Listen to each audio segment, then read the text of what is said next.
reportagem por si só já foi muito desafiadora para mim, porque faz um tempo que eu não executava pautas na rua, devido à pandemia.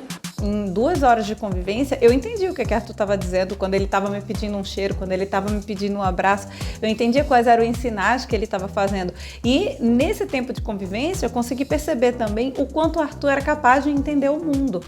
O obstáculo que eu enfrentei foi não poder ir presencialmente conversar com ela. Foram algumas semanas de conversas e procura, uma verdadeira buscativa. Eu fiquei 8 dias na aldeia. Foi a primeira vez que eu saí completamente da minha rotina para cobrir uma pauta e mergulhei, de fato, de cabeça, assim, no cotidiano indígena. E foi uma experiência muito legal. A websérie Jovens na Pandemia foi um projeto produzido pela Geduca especialmente para o Congresso de 2021. O nosso objetivo era dar voz aos jovens estudantes e permitir que eles pudessem contar um pouco como é que a pandemia estava influenciando na vida e nos estudos deles. A gente tentou mapear situações e condições de jovens, de adolescentes que foram afetados pela pandemia. Em função do ensino remoto, da dificuldade de acesso, da necessidade de, às vezes, deixar a escola para ter que trabalhar, as questões de inclusão, que ficaram bem delicadas, bem complicadas nesse contexto da pandemia. E era muito importante que esse projeto pudesse diversificar os personagens, trazer histórias de diferentes lugares do país e valorizar o jornalismo local. Foi um projeto da Geduca, que a gente executou em parceria com as jornalistas do Lição de Casa, que é um projeto super bacana de jornalismo de educação na internet. A Lição de Casa nasceu com essa bandeira da diversidade regional.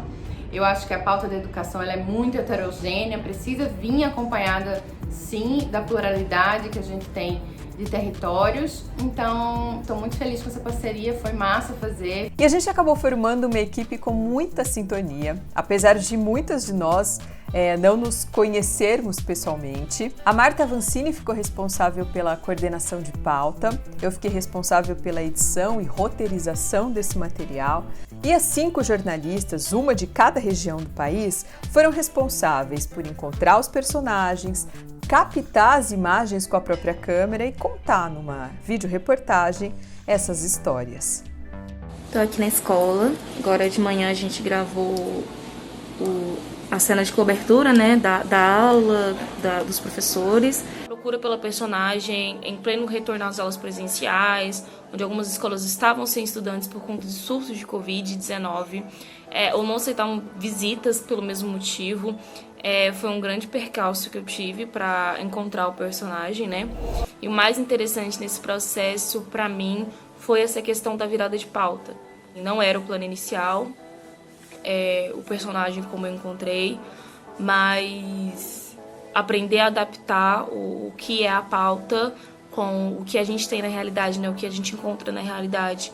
Porque no fim a nossa ideia é mostrar a realidade, não mostrar só o que a gente acha que tem que mostrar. Oi, Adriana! Oi, tudo!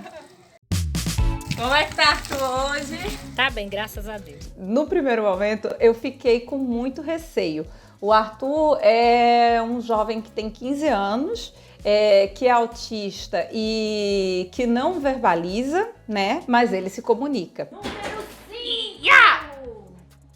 Então ele podia muito bem sair correndo, se ele não gostasse da minha cara, sair correndo, não querer que eu filmasse ele. E ao mesmo tempo é isso, como estabelecer um vínculo de confiança, um vínculo afetivo, sem ser pela linguagem falada.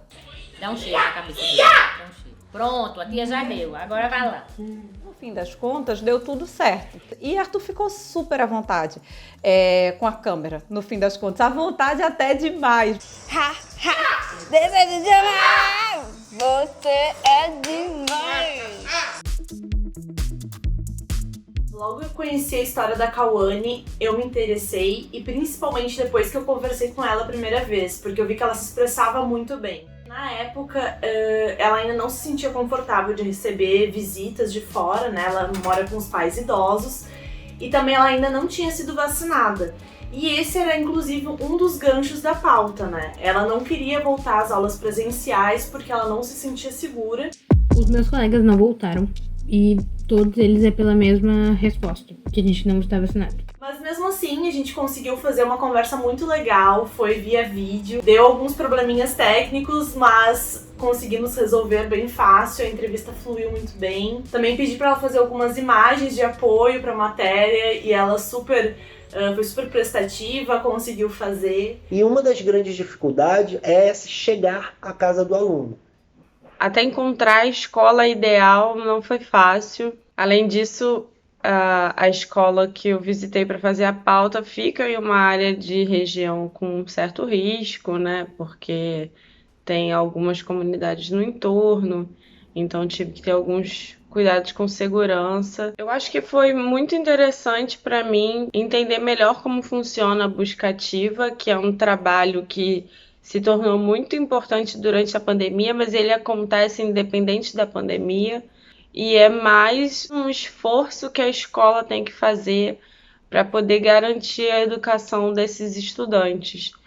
Aqui é um óleo de andiroba para evitar que os mosquitos ataquem. Essa produção, além de exigir uma pesquisa, busca de fonte, exigiu que eu providenciasse alimentação, mochila para viagem, rede, mosquiteiro, repelente, xerox de documento. Captar essa quebra de expectativa do que seriam aldeias indígenas seria muito importante para a narrativa. Pessoas não indígenas têm naturalmente essa expectativa de que as aldeias são com mocas e pessoas sem roupas e casas de palafita. E não, existe urbanidade, existe tecnologia. Nisso, pensar numa captação de imagem também que conseguisse dimensionar a passagem do tempo. Na minha perspectiva, que veio do espaço urbano, era um tempo mais lento, é um tempo mais conectado com a natureza, e eu tentei passar isso também na captação de imagem, com imagens de paisagens, imagens estáticas. O mais difícil para mim nesse trabalho foi, por um lado, ficar com uma conexão limitada, de alguma forma. Em alguns momentos eu precisava arriscar ali o que eu estava captando, principalmente o medo de jogar a fala desses personagens num estereótipo que de nenhuma maneira eu queria cair em relação à educação indígena, que ela era inferior, que ela não tem qualidade, muito pelo contrário, de trazer as potencialidades dessa juventude indígena e que não deixa a desejar em nada, em perspectiva, em opinião, em atitude, para pessoas não indígenas, para pessoas brancas que estão ali no ensino público.